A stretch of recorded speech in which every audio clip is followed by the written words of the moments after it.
আপনাদেরকে আমার ইউটিউব চ্যানেলে স্বাগতম। জয়গুরু। আমি আজকে ফার্স্ট ব্লগ করা শুরু করছি।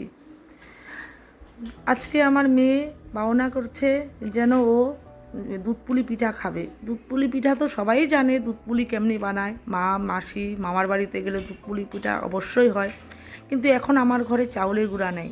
তার জন্য এখন আমি ময়দা দিয়েই সিম্পল পদ্ধতিতে আমি মেয়েকে দুধপুলি পিঠা খাওয়াবো। এখন আমি ময়দাটা নিয়ে নিয়েছি পরিমাণ মতো। এখন আমি জল দিয়ে ময়দাটাকে মেখে নিব। স্টার্ট। ময়দা মাখা হয়ে গেছে। এখন আমি নারকেল ফাটিয়ে নিয়েছি। এখন আমি নারকেলটা কুড়িয়ে নেব।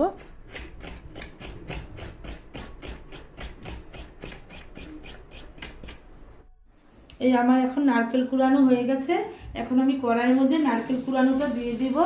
একটু হিটটা কমিয়ে দিব, নাহলে নিচে দাগ লেগে যাবে, তো তার জন্য নারকেল কুড়ানোটা দিয়ে দিয়েছি। যে কেউ যদি চিনি খেতে না পারে তাহলে গুঁড়ো দিতে পারেন।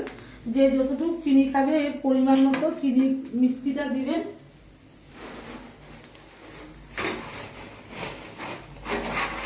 আমার একটু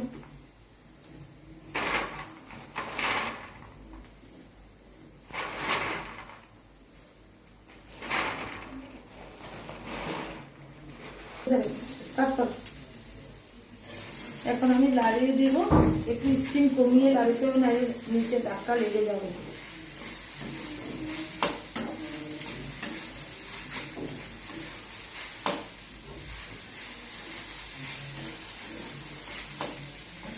বেশি না, একটু হালকা ভাজা করলে হয়ে যাবে।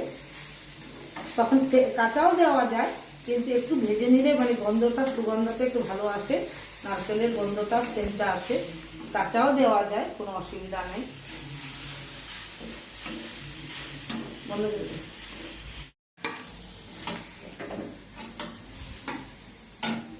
এখন আমি নামাচ্ছি, হয়ে গেছে। একটু লাল লাল ভাজা হয়েছে। কাঁচাও দিতে পারেন, কোনো অসুবিধা নেই। আমি একটু ভেজে নিলাম, একটু গন্ধটা আসবে। তো এটা তো অ্যাকচুয়ালি চাউলের গুঁড়া না, চাউলের গুঁড়া দিয়েই করতে হয় দুধপুলি পিঠাটা। আমি এখন মেয়ে বায়না করছে, ওর খাবেই। এখন আমি তার জন্য একটু ভেজে নিয়েছি, একটু সেন্টটা ভালো আসবে। এখন আমি গুলগুল করে নিব, গুলগুল করে এরকম করে নেব।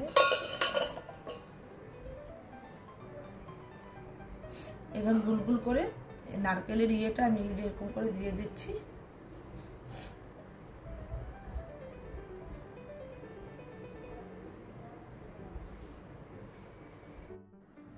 এই যে এখন আমি যে পিঠাটা বানিয়ে নিয়েছি, এখন আমি যে এখানে দুধটা বসিয়ে দিয়েছি, আর এটা একটু করে লাস্টে দিয়ে দিব। একটা কথা বলবো কি, আমি এত শুদ্ধ বাংলা ভাষা বলতে পারি না, আমি আমাদের মতনই বলছি। আমি যেটা দেখেন, আমি অ্যাকচুয়ালি আমার শরীরটা ভালো না, আমি এসব ভিডিও বানাচ্ছি অ্যাকচুয়ালি আমি নিজেকে নিজে বিজি রাখার জন্য। তার জন্য আমি আপনাদের সাথে একটু মানে থাকতে চাই, তার জন্য আমি এসব পিঠাপুটা বানাচ্ছি। এই যে এখন তো আমি দুধ বসাই দিয়েছি, দুধ তো আমার উতাল হয়ে গেছে। আমি এখানে তেজপাতা এলাচি দিয়ে দিয়েছি।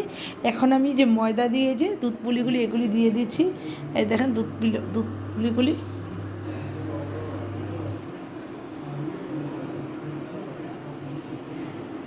এখন 5 কি 10 মিনিট আমি একটু রাখবো। রাখার পর একটু যারা যতটুকু পরিমাণ মতো চিনি খাবে, মিষ্টিটা এতটুকু দিয়ে দিলে হবে, তারপর নামিয়ে দিলে হয়ে যাবে।